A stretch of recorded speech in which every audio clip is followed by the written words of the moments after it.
Oke, mungkin kata hancur di judul agak sedikit berlebihan, karena Lakers masih berada di wilayah play-in di peringkat 9 ketika video ini dibuat pada 28 Januari 2022. Namun satu fakta yang tidak bisa dipungkiri adalah Lakers jauh di bawah ekspektasi di musim ini. Mereka tidak bisa seperti Nets yang juga mirip dan punya banyak sekali pemain bintang, namun Nets masih bisa mendominasi dengan menjadi peringkat teratas di wilayah timur. Padahal Lakers punya total 6 pemain yang pernah bermain dalam jajaran All-Star dan punya salah satu pemain terbaik yang pernah menginjakan kaki di NBA. Namun, mereka hanya bisa mendapatkan rekor menang kalah 24-24 ketika video ini dibuat, 50%. Tapi sebenarnya apa masalahnya? Akan kami bahas dalam episode kali ini, berjudul Inilah Penyebab Lakers Hancur di Musim Ini. Sebelum lanjut, jangan lupa like dan subscribe ya. Simak ulasan berikut ini. Cadangan. Setelah Lakers mendapatkan Russell Westbrook, tidak banyak cap space yang bisa digunakan Lakers untuk mengisi barisan cadangannya dengan pemain-pemain yang solid. Mereka hanya bisa mengontrak pemain dengan kontrak minimum. Lakers menambahkan Kendrick Nunn, Trevor Ariza, Rajon Rondo, Wayne Ellington, Dwight Howard, Kenneth Bazemore, Malik Monk, Carmelo Anthony, Avery Bradley, dan DeAndre Jordan. Memang mereka adalah nama-nama yang terkenal, pernah menjadi All-Star atau setidaknya pernah menjadi pemain yang solid di tim mereka sebelumnya. Namun ternyata di Lakers semuanya melempem. Yang berkontribusi baik hanya Dwight Howard, Carmelo Anthony, dan Malik Monk. Sisanya sangat buruk. Nunn baru saja kembali dari setahun cedera lutut. Rondo bahkan sudah keluar dari tim ini. Ariza juga baru saja bermain karena berkutat dengan cedera. THT juga sangat menurun. Meskipun dia adalah pemain dengan rataan menit bermain keempat tertinggi di Lakers, di bawah LeBron, Davis, dan Westbrook, ia terbilang tidak produktif. Bila dibandingkan dengan cadangan musim lalu, energi mereka masih lebih tinggi dari cadangan yang sekarang. Ada Montrezl Harrell, Sixth Man of the Year, yang merupakan salah satu pemain paling hustle di NBA. Ada Alex Caruso, yang merupakan salah satu pemain defense terbaik. Ada juga Kyle Kuzma yang punya defense dan postur yang bagus. Serta KCP yang pada saat musim juara Lakers adalah pemain ketiga terbaik di timnya setelah LeBron dan AD. Bila dilihat trade antara Westbrook dengan 3 pemain Lakers, sepertinya kedua tim antara Lakers dan Wizards sama-sama tak ada yang menang. Di mana kedua tim ini punya perolehan menang kalah yang sama dan tidak ada yang berkembang jauh dari musim sebelumnya. Anthony Davis. Tidak bisa dipungkiri, AD juga pasti menjadi alasan kenapa Lakers buruk. AD masih bisa dibilang 5 big man terbaik di NBA saat ini. AD selama 2 musim terakhir, banyak sekali diterpa cedera. Musim lalu, ia hanya main 36 dari total 72 game. Dan musim ini, ia sudah tidak bermain selama 19 game. Melihat 3 musim terakhir sejak awal AD bermain di Lakers, bila Davis bermain, Lakers punya rekor menang kalah 82-43 atau 65% menang.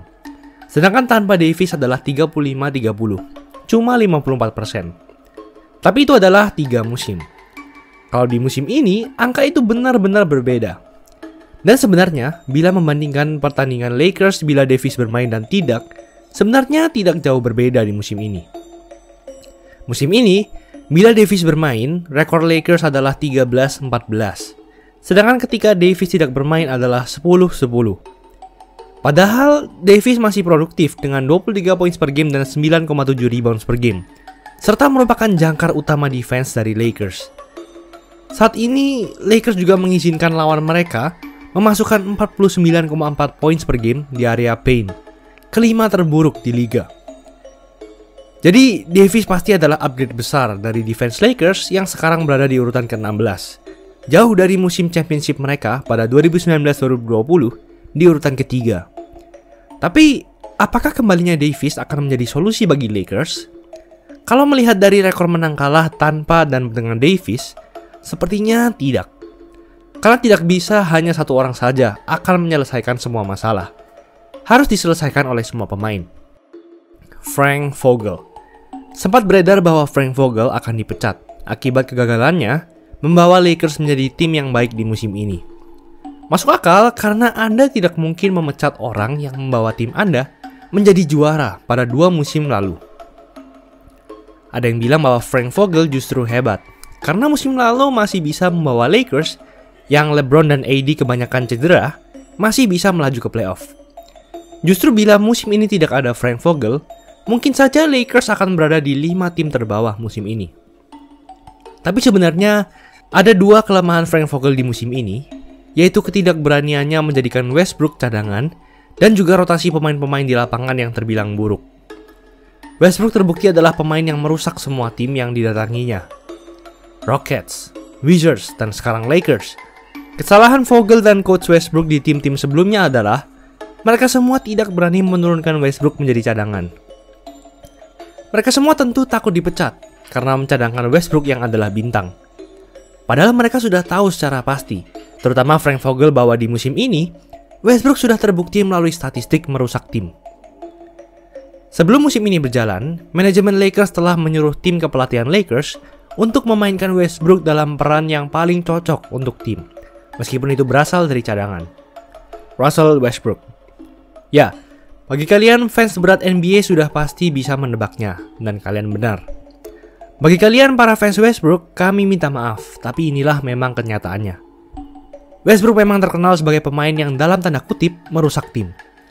Memang pada musim 2016-2017, ia meledak dengan rataan triple-double tiap gamenya dan menjadi MVP NBA. Namun untuk mendapatkan juara, tidak bisa dengan gaya permainan seperti itu. Westbrook mengambil semua stats dari pemain-pemain lainnya di musim itu, atau stats padding istilahnya. Kami pun sebagai fans NBA awalnya yakin bahwa masuknya Westbrook ke Lakers pasti justru akan membantu. Karena ada LeBron di sana. Pasti LeBron bisa dalam tanda kutip menjinakkan Westbrook dan membuat Lakers makin hebat. Namun ternyata yang terjadi adalah sebaliknya. Westbrook mencatatkan raihan 18,5 poin per game, 8 rebounds per game, dan 7,7 assist per game. Sebenarnya hal itu adalah raihan yang masih sangat baik. Tentu raihannya tidak sedominan musim-musim sebelumnya, karena ia harus berbagi bola dengan LeBron dan AD. Namun sebenarnya, banyak statistik advance Westbrook yang sangat buruk. Pertama adalah free throw. Bagaimana bisa seorang point guard yang suka melakukan drive dan eksplosif hanya mencatatkan persentase free throw sebesar 67,5%. Padahal rata-rata persentase free throw seluruh pemain NBA di musim ini mencapai 77%. Untung saja Westbrook hanya mencatatkan rataan 5 tembakan free throw setiap game. Tidak terlalu banyak. Kedua, defense dari Westbrook yang juga sangat menurun. Memang, defense Westbrook biasa-biasa saja dari dulu. Ia tidak pernah masuk dalam All NBA Defensive Team. Namun ia makin memburuk tiap musimnya. Padahal, defense adalah hal yang membawa Lakers menjadi juara pada musim 2019-2020. Melansir dari pbbstats.com, selama Westbrook bermain di lapangan, tim Lakers memiliki net rating sebesar minus 2,5. Net rating adalah angka offensive rating dikurangi defensive rating. Itu artinya, Lakers lebih banyak kebobolan poin ketimbang memasukkan poin saat Westbrook bermain. Sangat buruk bukan? Sedangkan ketika Westbrook tidak bermain, net rating Lakers berubah menjadi plus 1,49. Ketiga adalah turnover. Memang sebagai point guard, angka turnover cenderung lebih tinggi dari pemain-pemain lain. Namun Westbrook berada di peringkat keempat turnover terbanyak di liga. Yang terakhir yaitu tembakan 3 angkanya. Westbrook juga bukan menembak 3 angka yang baik dari musim-musim sebelumnya. Di musim ini, ia hanya punya persentase tembakan 3 angka sebesar 29,3%. Sangat-sangat buruk terutama bagi point guard. Ditambah lagi dengan gaya permainan NBA yang sudah berubah dan lebih mengutamakan tembakan 3 angka. Gaya permainannya sudah tidak relevan dengan NBA modern. Hal ini memuncak pada game 19 Januari 2022 kemarin melawan Pacers, ketika Westbrook tidak dimainkan saat 4 menit terakhir dan Lakers pun juga kalah. Westbrook pun marah kepada pelatih Frank Vogel terhadap hal ini. Namun Frank Vogel pun saat diinterview setelah game dan ditanya kenapa ia tidak memainkan Westbrook saat di akhir pertandingan tadi, Vogel menjawab, opted to go with Russ on the bench at the end of the game. What were you looking for there? What was the thinking behind that choice? Yeah, playing the guys I thought were going to win the game. Jawaban yang sangat simpel tapi nyesek banget buat seorang Westbrook. Itulah ulasan mengenai episode kali ini. Yo guys, buat kalian yang mau cari-cari jersey basket, langsung aja cek sosmed @easysportswear. Tersedia di Shopee, Instagram, dan Tokopedia. Kuy, buruan diserbu! Jangan lupa like, komen, dan subscribe agar channel ini bisa berkembang dan menghasilkan video menarik lainnya. Thanks for watching, I'll see you in the next video.